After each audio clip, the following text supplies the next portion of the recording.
আসসালামু আলাইকুম। Hello viewers, আশা করি আপনারা সবাই ভালো আছেন। আমি আলহামদুলিল্লাহ ভালো আছি। আমি আজকে আপনাদের জন্য একটা রেসিপি নিয়ে আসছি, তা হলো ড্যানিশ ভিজানো পিঠে রেসিপি। তো এই ড্যানিশটা আপনারা ঘরেও ময়দা বা আটা দিয়ে তৈরি করতে পারেন। আমি কিন্তু বাজার থেকে এই ড্যানিশটা কিনে নিয়ে এসেছি, আর এখানে আমি 1 কেজি ফ্রেশ দুধ নিয়ে নিয়েছি। এই দুধটাকে আমি ভালো করে জাল করে ঘন করে এই পিঠাগুলি আমি ভিজিয়ে দেব। এটার সঙ্গে আমি এই জন্য বাদাম নিয়ে নিয়েছি, কাঠবাদাম যেটাকে বলে। বাদামটাকে আপনারা ভিজিয়ে রাখতে পারেন।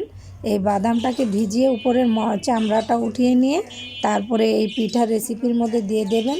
আমি পাতিলের মধ্যে সম্পূর্ণ দুধ ঢেলে নিয়ে নিয়েছি, আর সঙ্গে নিয়েছি আমি ঘি, কাজু বাদাম, কিশমিশ। তা আমি এইগুলিকে সম্পূর্ণ এই পিঠার মধ্যে দিয়ে দিব।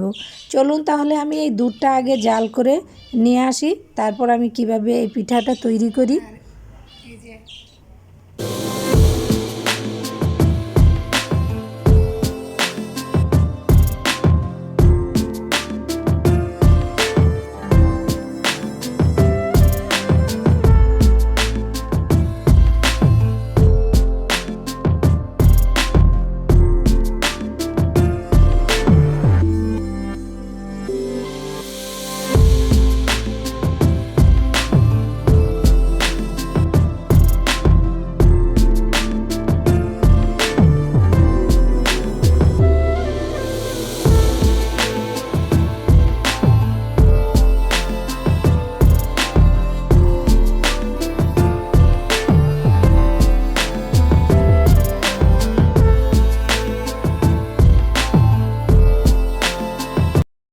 দুধটা আমার জাল দেওয়া হয়ে গেছে। এখন এটাকে আমি সুন্দর করে জাল করে নিয়ে এসে বড় এই যে এরকম বাটিতে, খোলামেলা বাটিতে আপনারা যদি এই ড্যানিশ পিঠাটা ভিজিয়ে দেন, দেখতেও খুব সুন্দর, খেতেও ভালো।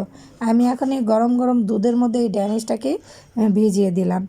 এরপরে পরবর্তীতে একটু ভিজিয়ে রেখে পরিবেশন করব। তা আপনারা চাইলে এভাবে এই ড্যানিশ পিঠাটা ভিজিয়ে খেয়ে ট্রাই করে দেখতে পারেন। ভালো লাগলে লাইক দিবেন, কমেন্ট করবেন। সবাই ভালো থাকেন, সুস্থ থাকেন। ইনশাআল্লাহ ফিরে আসবো অন্য কোনো রেসিপি নিয়ে। আল্লাহ হাফেজ, আসসালামু আলাইকুম।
हाँ ওই বাটিতে উঠে এলাম।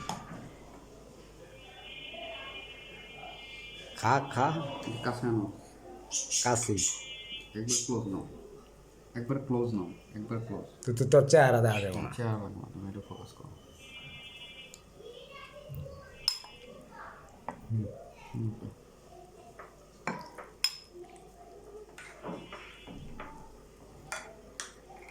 এই ড্যানিশ পিঠাটা কিন্তু অনেকই মজাদার, অনেকই মজাদার না?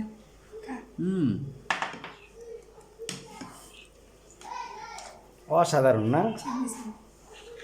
আমার চামিচ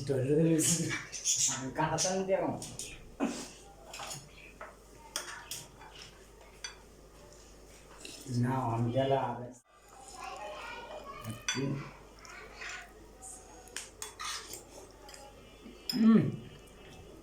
সেই স্বাদ।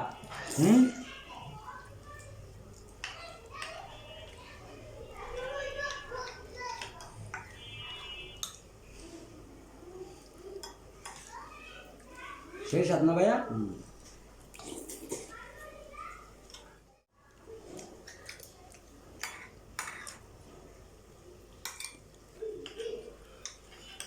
আর কি